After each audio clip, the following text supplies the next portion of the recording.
You know, expectations are a funny thing. Last season, even with the addition of Kawhi Leonard, nobody expected the Toronto Raptors to win the NBA championship.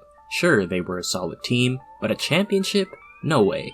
And yet, by the end of the season, the Raptors defied all odds, finishing with a 58-24 record, defeated the 76ers, Bucks, and eventually the Warriors to crown themselves as NBA champions. Fast forward to this season. Danny Green has left for the Lakers, Kawhi Leonard has left for the Clippers, and with Kawhi leaving, once again, many thought that the hopes for a championship went right along with him.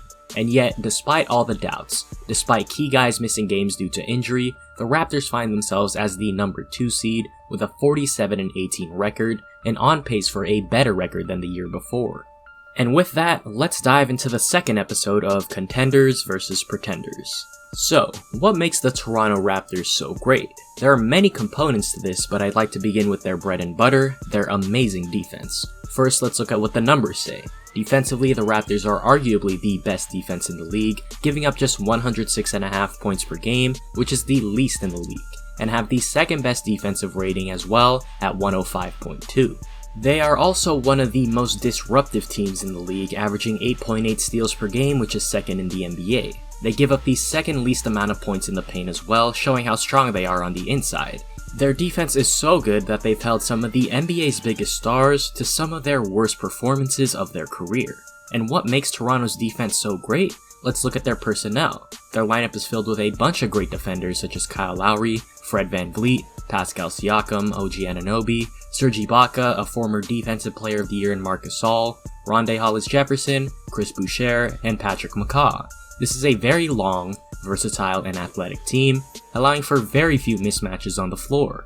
But in addition to all of this, what puts their defense over the top in my opinion is the insane coaching from my pick for Coach of the Year, Nick Nurse. Although it's just his second year in the league, Nurse has taken the NBA by storm with how creative he gets on the defensive end. Every night it seems that a new defense is being thrown out, whether it be a zone, straight man-to-man, a box at one, full court, or half court traps. If you name a defense, Nick Nurse has probably already thought about using it.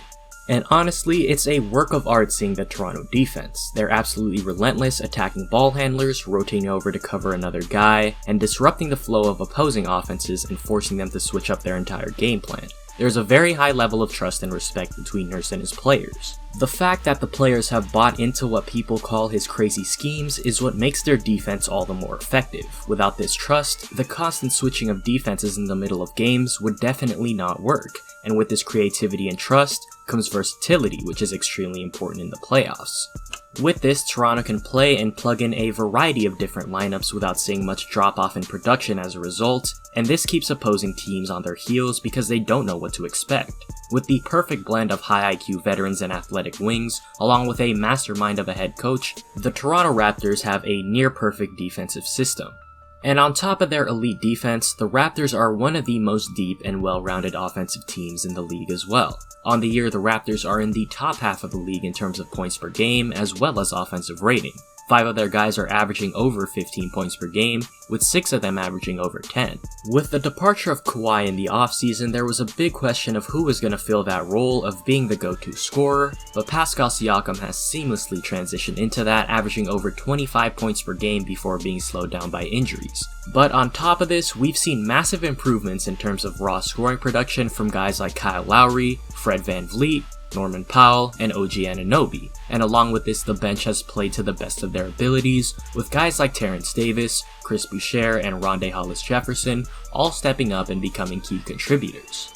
However, the biggest thing that separates Toronto's offense from being above average to bottom third in the league, again, stems from their defense. Remember earlier when I said how disruptive Toronto is? Well, this has led to a lot. And I mean a lot of easy buckets for the Raptors, as they're second in the league in points off turnovers, averaging 19.6 per game, and they lead the league in fast break points and transition possessions with 19.3 and 24.2 per game respectively, beating out even the Lakers and the Bucks, who are known as quote-unquote Showtime teams. And the final thing that I'd like to touch on in terms of Toronto's offense is their three-point shooting, which gives them an upper hand on a lot of teams as well. They're currently ranked 4th in three-pointers per game, making nearly 14 threes a game, and are very efficient from there, shooting 37.1%, good enough for 7th in the league. Nearly every guy on their team can shoot, which forces defenses to play honest. This gives slashers such as Lowry and Siakam easy drives to the basket, which either results in a look at the rim,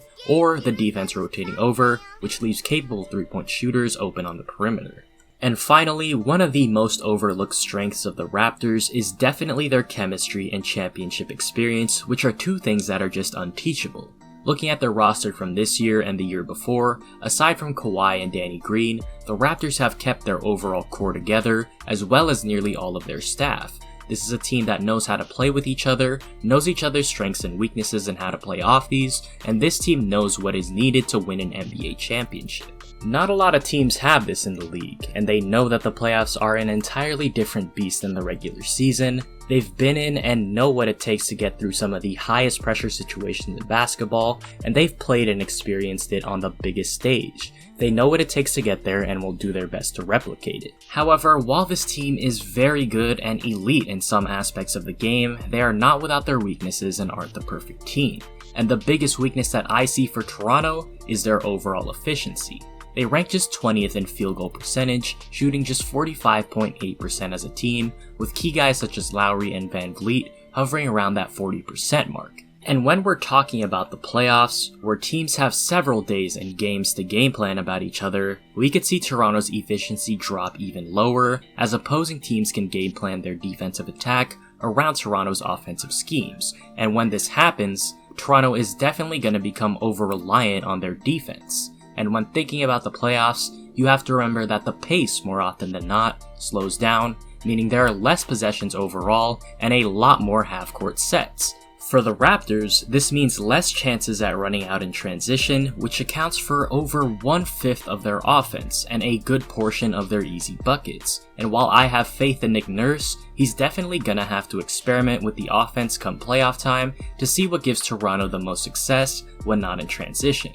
And although Pascal Siakam is a great player, I don't expect him to be able to carry the load on a half-court offense, which is something that the Raptors sorely missed from having Kawhi Leonard on the floor. Will the Raptors be able to solve this problem? We'll just have to wait and see. And now for the big question, which honestly it should be obvious, but it's a big question nonetheless. Are the Toronto Raptors contenders or pretenders?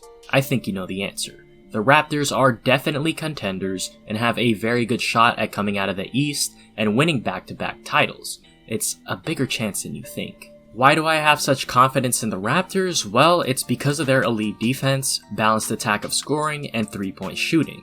They are only one of 3 teams in the East, the others being Miami and the Boston Celtics, who I can see giving the Milwaukee Bucks a lot of trouble. They've also proven that they can compete and have beaten the elite teams in the West such as the Lakers, so don't be surprised if Toronto comes out of the East and comes out on top yet again. And with that, let me know in the comments below if you think the Raptors are contenders or pretenders. Remember, this is just my opinion, and it isn't 100% facts. Thank you very much for watching the video, and don't forget to like and subscribe, and turn on post notifications as well. I'd really appreciate it. And again, thank you very much for watching, and remember, the Raptors also have a very good chance of winning because they have 3-time champion Patrick McCaw on their roster.